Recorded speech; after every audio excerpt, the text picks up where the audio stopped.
এটা হলো এগুলোতে ক্যান্সারের উপাদান মিশাই হংকং এবং সিঙ্গাপুরেও ভারতের পণ্য নিষিদ্ধ। কেন নিষিদ্ধ? ক্যান্সারের উপাদান মিশেছে। ইন্ডিয়ানরা এমন একটা নিমকহারাম জাতি যারা যে দেশে পণ্য বিক্রি করতেছে সেই দেশের মানুষকে ক্যান্সারে আক্রান্ত হওয়ার জন্য ষড়যন্ত্র করতেছে। কেন করে?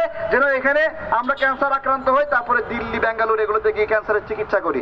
এরা হলো সেই ষড়যন্ত্রকারী জাতি যাদের জীবনে ইতিহাসে কোনো লড়াইয়ের কোনো সংগ্রাম নাই, কোনো ইতিহাস নাই। ভারতের কিন্তু কোনো সংগ্রামের ইতিহাস নাই, ভারতের কোনো যুদ্ধের ইতিহাস নাই। আপনারা দেখবেন এই দেশ যুদ্ধকে স্বাধীন হয়নি, এরা সব সময় ষড়যন্ত্র গুটিবাজি এগুলোর মধ্যে ব্যস্ত ছিল। এবং ভারতের ইতিহাস হলো দাঙ্গাবাজের ইতিহাস, ভারতের ইতিহাস হলো মানুষকে কচুকাটা করার ইতিহাস। কিন্তু কোনো যুদ্ধ, কোনো লড়াই সংগ্রাম, পবিত্র দেশপ্রেমের লড়াই, এই ধরনের লড়াই ভারতের কোনো সংগ্রামে কোনো ইতিহাস নাই। কেউ দেখাতে পারবে না যে মাস্টারদা সূর্য সেনের কথা বলে। মাস্টারদা সূর্য সেন কোথাকার সন্তান বলেন? এই কোথায়? চট্টগ্রামের সন্তান, বাংলাদেশের সন্তান। সুতরাং লড়াই সংগ্রামে বীজ এখানেই বপন হয়েছিল। আমাদেরকে এই লড়াই চালিয়ে যেতে হবে।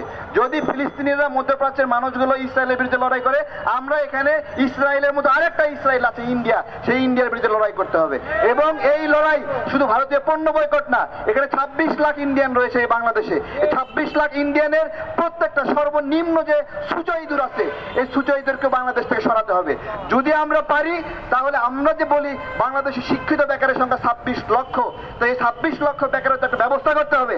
আমরা তাদের জন্য কর্মসংস্থানের ব্যবস্থা করব। এবং এই আমাদের ভারতীয় পণ্য বয়কটের আন্দোলন, এই সীমান্তে নাগরিক হত্যা, পানির উপর আগ্রাসন, নদীর উপর আগ্রাসন, এই আন্দোলনে যে সকল অফিসার, যে সকল কোম্পানি, ইন্ডাস্ট্রি আমাদেরকে সহযোগিতা করবে না, ইন্ডিয়ান লোকদেরকে নিয়োগ দেবে, ইন্ডিয়ানের সঙ্গে লিয়াজু রাখবে, আমরা ভারতীয় পণ্যকে যেরকম রেড লিস্টে ফেলেছি তাদেরকেও আমরা ওই রকম রেড লিস্টে ফেলে দেব। তাদের সাথে সম্পর্ক থাকবে না। আমরা সাবধান করছি, আলটিমেটাম দিচ্ছি যে আপনারা ইন্ডিয়ান অফিসারদেরকে সরায়ে বুয়েটের ইঞ্জিনিয়ারকে নিয়োগ দেন।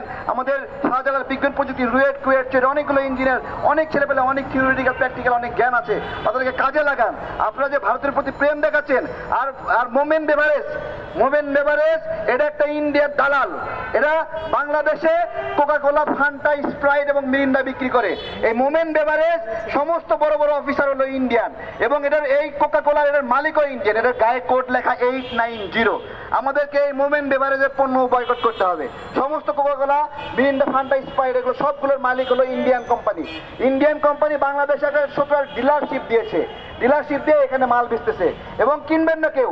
বাংলাদেশের যত ফ্রিজ রয়েছে সমস্ত ফ্রিজ থেকে এই কোকাকোলা, মিরিন্ডা, স্প্রাইট বের করে সেখানে মজো, ফ্রেশ কোলা, প্রাণ, জীবন গ্রুপের যে পণ্যগুলো আছে সেগুলো আপনারা এখানে ঢুকাবেন।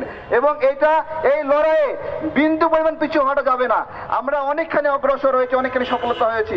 আশেপাশের বাজারগুলোতে আমরা আলটিমেটাম দিয়েছিলাম যে ভারতীয় পণ্য যদি না সরান, আপনার দোকানে যদি কেউ কোনো জিনিস না কেনে, আমরা এইভাবে একটা স্টিকার লাগাতে যাব, মানুষ দেখবে আর এখানে বয়কট। এবং আপনারাও যেখানে এলাকায় আছেন, যে হারামির বাচ্চাকে দেখবেন ইন্ডিয়ার প্রতি অনেক প্রেম দেখাচ্ছে, ইন্ডিয়ান পণ্য কেনা বেচা করতেছে, ওই হারামির বাচ্চার দোকানে কোনো পণ্য আপনারা কিনবেন না। এই কথা বলে আমার বক্তব্য শেষ করছি। ধন্যবাদ সবাইকে। আসসালামু আলাইকুম।